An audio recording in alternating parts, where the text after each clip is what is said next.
The lord. దేవుని పరిశుద్ధ నామానికి మహిమ కలుగునుగాక. ఉదయకాల సమయంన అనుదినమన్నా అనే కార్యక్రమాన్ని వీక్షిస్తున్న దేవుని బిడ్డలారా, మీ అందరికీ నా హృదయపూర్వకమైన వందనాలు. ఈ ఉదయకాల సమయం దేవుడు మనకిచ్చినటువంటి చక్కని మాటను చదువుకుందాం. రోమీలకు రాసిన పత్రిక 8వ అధ్యాయం 35 నుండి 39 వాక్యాలు. క్రీస్తు ప్రేమ నుండి మనలను ఎడబాపు వాడెవడు? శ్రమ అయినా, బాధ అయినా, హింస అయినా, కరువైనా, వస్త్రహీనత అయినా, ఉపద్రవమైన, ఖడ్గమైన మనలను ఎడబాపునా? ఇందును గూర్చి వ్రాయబడినదేమనగా, నిన్ను బట్టి దినమెల్లా మేము వధింపబడిన వారము, వధకు సిద్ధమైన గొర్రె పిల్లలమని మేము ఎంచబడిన వారము. అయినను మనలను ప్రేమించిన వాని ద్వారా మనం వీటన్నిటిలో అత్యధిక విజయం పొందుచున్నాము. మరణమైనను, జీవమైనను, దేవదూతలైనను, ప్రధానులైనను, ఉన్నవైనను, రాబోనవైనను, అధికారులైనను, ఎత్తైనను, లోతైనను, సృష్టింపబడిన మరి ఏదైనను మన ప్రభువైన క్రీస్తు యేసునందలి దేవుని ప్రేమ నుండి మనలను ఎడబాపనేరవని రూఢిగా నమ్ముచున్నాను. దేవుని బిడ్డలారా, ఈ మాటలు అపోస్తలుడైన పౌలు రాస్తున్నాడు. నిజంగా ఈ మాటలు చదివినప్పుడు మనలో ఒక ధైర్యాన్ని నింపగలుగుతున్నటువంటి మాటలు. మన జీవితంలో కూడా చాలాసార్లు మనం ఎన్నో ఆశపడతాం, ఏదేదో సాధించాలని అనుకుంటాం, ఎన్నో కలలు కంటాం. కానీ కొన్నిసార్లు మన కలలు కలలుగానే మిగిలిపోతాయి. కొన్నిసార్లు మనము ఎంత వేదన పాలవుతామంటే, ఎంత శ్రమ పాలవుతామంటే, అసలు దేవుడు ఉన్నాడా, నా పరిస్థితి చూస్తున్నాడా, నేను ఇంత ప్రార్థన చేస్తున్నా, ఇంత దేవుని మందిరానికి వెళ్తున్నా, ఇన్ని ఉపవాసాలు ఉంటున్నా, నాకు ఎందుకు ఈ బాధ, నాకెందుకు ఈ హింస, నాకెందుకు ఈ కరువు అన్నట్లుగా చాలామంది ఆలోచన చేస్తారు. కానీ క్రీస్తును ప్రేమించిన వారు, క్రీస్తు ప్రేమ ఎవరిలోనైతే ఉంటుందో వారి మాటలు ఏమాత్రం కూడా పలకలేరండి. అందుకనే అపోస్తలుడైన పౌలు క్రీస్తు ప్రేమను కలిగిన వాడు కాబట్టి ఆయన ఏమంటున్నాడంటే, క్రీస్తు ప్రేమ నుండి ఈ శ్రమ, ఈ బాధ, ఈ హింస, ఈ కరువు, ఈ వస్త్రహీనత, ఈ ఉపద్రవము, ఈ ఖడ్గము ఏ మాత్రం కూడా నన్ను వేరు చేయలేదు. దేవుని బిడ్డలారా, అంతేకాదు మరణమైన, జీవమైన, దేవదూతలైన, ప్రధానులైన, ఉన్నవైనా, రాబోయినవైన, అధికారులైన, ఎత్తైన, లోతైన, సృష్టింపబడింది ఏదైనా కూడా క్రీస్తు ప్రేమ నుండి నన్ను ఎడబాపలేదంటున్నాడు. ఈ ఉదయకాల సమయంన నీవు కూడా ఈ మాట చెప్పగలుగుతున్నావా? ఈ మాట చెప్పగలిగిన పరిస్థితిలో నీవు ఉన్నావా?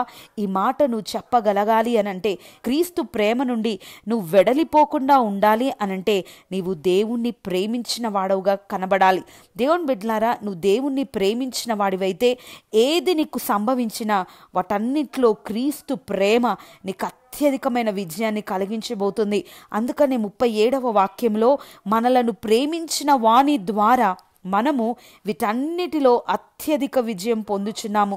దేవుని బిడ్డలారా, శ్రమ వచ్చినా, బాధ కలిగినా, నీకు హింసనే ఎదురైనా, కరువే ఎదురైనా, వస్త్రహీనతనే ఎదురైనా, ఉపద్రవమైన, ఖడ్గమైన, ఏ పరిస్థితి అయినా, మరణమైన, జీవమైన, దేవుని బిడ్డలారా, క్రీస్తుని నీవు ప్రేమించగలిగిన వ్యక్తివైతే, క్రీస్తు ప్రేమ నీలో వేరు పారగలిగితే తప్పకుండా ఆ ప్రేమను బట్టి దేవుడు ఆయన నిన్ను కూడా ప్రేమిస్తూ వీటన్నిటిలో నీకు జయం ఇవ్వబోతున్నాడు. దేవుని బిడ్డలారా, బైబిల్ గ్రంథంలో కూడా మనం గమనిస్తే ఎంతో మంది భక్తులు మనకు కనబడుతూ ఉన్నారు. నిజంగా వారి జీవితంలో వారు కరువును ఎదుర్కొన్నారు, శ్రమను ఎదుర్కొన్నారు, బాధలు అనుభవించారు, హింసలు అనుభవించారు, కొన్నిసార్లు వస్త్రహీనతను అనుభవించారు, ఉపద్రవాల గుండా వెళ్ళారు, ఖడ్గములకు అప్పగించబడ్డారు, మరణానికి అప్పగించబడ్డారు. నిజంగా ఏది ఏమైనా, ఏ అధికారులైనా వారి జీవితంలో క్రీస్తు ఉండి వారిని వేరు చేయలేకపోయారు. నిజంగా నీ జీవితంలో కూడా ఒకవేళ ఏదైనా ఎత్తు, లోతు లేదా ఏదైనా శ్రమ, క్రీస్తు ప్రేమ నుండి నిన్ను ఎడబాపడానికి అవి అడ్డుగా నిలబడ్డాయా? దేవుని బిడ్డ, నిజంగా నువ్వు క్రీస్తును ప్రేమించే వ్యక్తిగా మారితే ఇవేవి కూడా ఆయనను ప్రేమించడానికి అడ్డుగా ఉండనేరవు. నిజంగా ఈరోజు దేవుని ప్రేమించే వ్యక్తిగా నువ్వు మార్చబడితే, క్రీస్తు ప్రేమ నీలో సమృద్ధిగా ఉంటే వీటన్నిటిని కూడా జయించడానికి దేవుడిని కృపనిస్తాడు. కేవలం జయము కాదు, అత్యధికమైన జయాన్ని దేవునికి ఇవ్వబోతున్నాడు.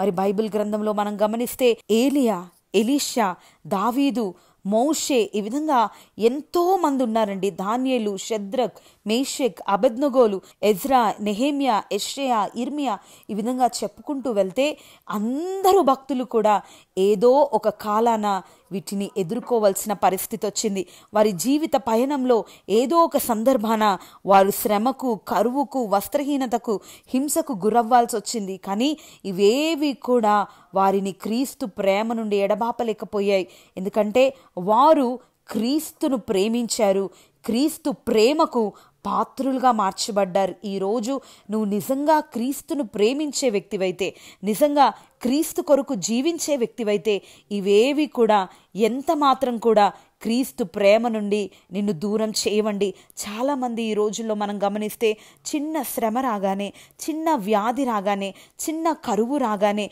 చిన్న వస్త్రహీనత రాగానే దేవుడు నాకు ఏం చేశాడండి, ఇంకా ఈ దేవుడితో నాకు పనిలేదని విడిచిపోయేవారు లేకపోలేదు. దేవుని బిడ్డలారా, ఈ ఉదయకాల సమయంన దేవుని వాక్యం వింటున్న నీతో దేవుడు మాట్లాడుతున్నాడు. ఒకవేళ ఈ కోవకు నువ్వు చెందావా, లేదా ఏ పరిస్థితి అయినా క్రీస్తు ప్రేమలో నువ్వు నిలబడ్డావా ఒకసారి పరిశీలన చేసుకో. నువ్వు నిజంగా ఏ పరిస్థితి ఎదురైనా క్రీస్తు ప్రేమలో నిలబడగలిగిన వ్యక్తివైతే ఆ శ్రమలోనే, ఆ ఇరుకులోనే, ఆ ఇబ్బందిలోనే ఆయన నిన్ను ముంచివేయడు, కానీ నీకు అత్యధికమైన విజయాన్ని దేవుడు ఇవ్వబోతున్నాడు. ఇప్పుడుంటున్న పరిస్థితిని చూసుకొని, ఇప్పుడుంటున్న శ్రమను చూసుకొని నువ్వు బాధపడకు. ఏ శ్రమైనా క్రీస్తు కొరకు నిలబడు. తప్పక వీటన్నిటిని కూడా దేవుడు తొలగించి నీ బ్రతుకును తేజోమయంగా మార్చబోతున్నాడు. దేవుని బిడ్డలారా, దేవుని వైపు చూస్తూ, ప్రభువా ఏది ఏమైనా నిన్ను నేను ప్రేమిస్తానయ్యా, నీ ప్రేమలో నేను నిలబడతానయ్యా, నాకు ఇవేవి కూడా ఎంత మాత్రం నిన్ను ప్రేమించడానికి ఇవి అడ్డుగా ఉండకూడదయ్యా. ఒకవేళ ఇంతవరకు ఇవి అడ్డుగా నిలబడ్డాయేమో వాటిని తొలగించుకొని క్రీస్తు కొరకు నిలబడు, సంపూర్ణంగా ఆయనను ప్రేమించు. తప్పక ఆయన ప్రేమకు నువ్వు పాత్రుడుగా మార్చబడతావు. వీటన్నిటిలో నుంచి దేవుడికి అత్యధికమైన విజయాన్ని ఇవ్వబోతున్నాడు.